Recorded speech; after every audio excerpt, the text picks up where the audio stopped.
Happy April Fool's Day!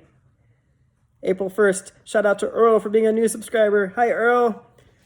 It's good to see everyone. Hope everyone's having a great day. I've been busy still working on Google Classroom, getting that set up for everyone. Make sure all of your friends know about it and they sign up and they sign in.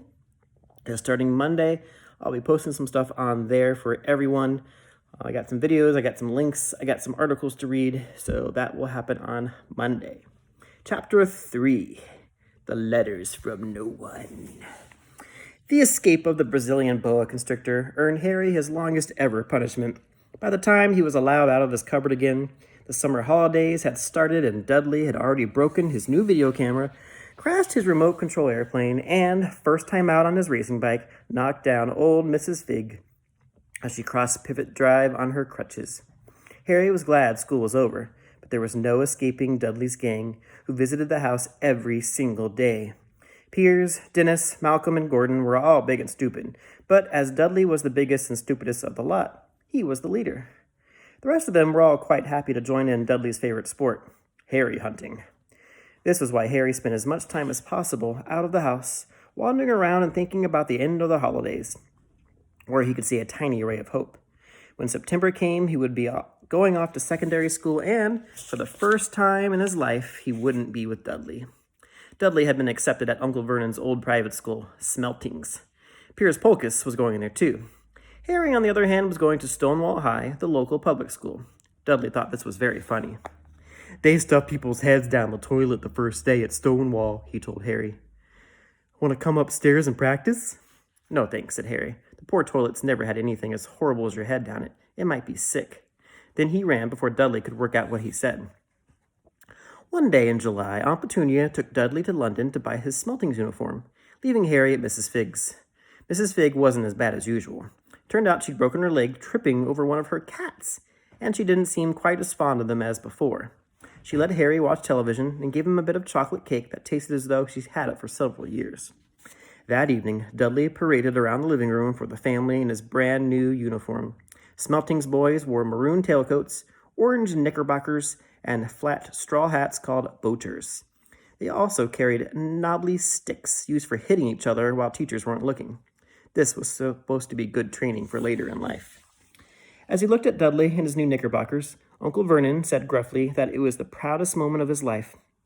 Aunt Petunia burst into tears and said she couldn't believe it was her ickle Dudleykins. He looked so handsome and grown up. Harry didn't trust himself to speak. He thought 2 of his ribs might already have cracked from trying not to laugh. There was a horrible smell in the kitchen the next morning when Harry went in for breakfast. It seemed to be coming from a large metal tub in the sink. He went in to have a look. The tub was full of what looked like dirty rags swimming in gray water. "What's this?" he asked Aunt Petunia. Her lips tightened as they always did if he dared to ask a question. "Your new school uniform," she said. Harry looked in the bowl again. "Oh," he said. "I didn't realize it had to be so wet." "Don't be stupid," snapped Aunt Petunia. "I'm dyeing some of Dudley Oldstang's gray for you. It'll look just like everyone else's when I'm finished." Harry seriously doubted this, but thought it best not to argue. He sat down at the table and tried not to think about how he was going to look on his first day at Stonewall High. Like he was wearing bits of old elephant skin, probably. Dudley and Uncle Vernon came in, both with wrinkled noses because of the smell from Harry's new uniform. Uncle Vernon opened his newspaper as usual, and Dudley banged his smelting stick, which he carried everywhere, on the table. They heard the click of the mail slot and the flop of letters on the doormat. "Get the mail, Dudley," said Uncle Vernon from behind his chair. "Make Harry get it." "Get the mail, Harry." "Make Dudley get it." "Poke him with your smelting stick, Dudley." Harry dodged the smelting stick and went to get the mail. 3 things lay on the doormat: a postcard from Uncle Vernon's sister Marge, who was vacationing on the Isle of Wight, a brown envelope that looked like a bill, and a letter for Harry? Harry picked it up and stared at it, his heart twinging like a giant elastic band. No one ever in his whole life had written to him. Who would? He had no friends, no other relatives. He didn't even belong to the library, so he'd never even gotten rude notes asking for books back. Yet there he was, a letter addressed so plainly there could be no mistake. Mr. H. Potter, The Cupboard Under the Stairs, 4 Pivot Drive, Little Winging, Surrey. The envelope was thick and heavy, made of yellowish parchment, and the address was written in emerald green ink. There was no stamp. Turning the envelope over, his hand trembling, Harry saw a purple wax seal bearing the coat of arms, a lion, an eagle, a badger, and a snake surrounding a letter H. "Hurry up, boy," shouted Uncle Vernon from the kitchen. "What are you doing, checking for letter bombs?" He chuckled at his own joke. Harry went back to the kitchen, still staring at his letter. He handed Uncle Vernon the bill and the postcard, sat down, and slowly began to open the yellow envelope. Uncle Vernon ripped open the bill, started in disgust, and flipped over the postcard. "Marge is ill," he informed Aunt Petunia. "Ate a funny, Dad!" said Dudley suddenly. "Dad, Harry's got something!" Harry was on the point of unfolding his letter, which was written on the same heavy parchment as the envelope, when it was jerked sharply out of his hand by Uncle Vernon. "That's mine," said Harry, trying to snatch it back. "Who'd be writing to you?" sneered Uncle Vernon, shaking the letter open with one hand and glancing at it. His face went from red to green faster than a set of traffic lights, and it didn't stop there. Within seconds, it was the grayish white of old porridge. "Petunia!" he gasped. Dudley tried to grab the letter to read it, but Uncle Vernon held it high out of his reach. Aunt Petunia took it curiously and read the first line. For a moment, it looked as though she might faint. She clutched her throat and made a choking noise. "Vernon! Oh my goodness, Vernon!" They stared at each other, seeming to have forgotten that Harry and Dudley were still in the room. Dudley wasn't used to being ignored. He gave his father a sharp tap on the head with his smelting stick. "I want to read that letter," he said loudly.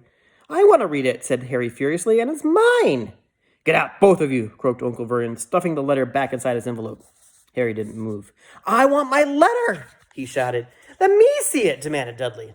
"Out," roared Uncle Vernon, and he took both Harry and Dudley by the scruffs of their necks and threw them into the hall, slamming the kitchen door behind them.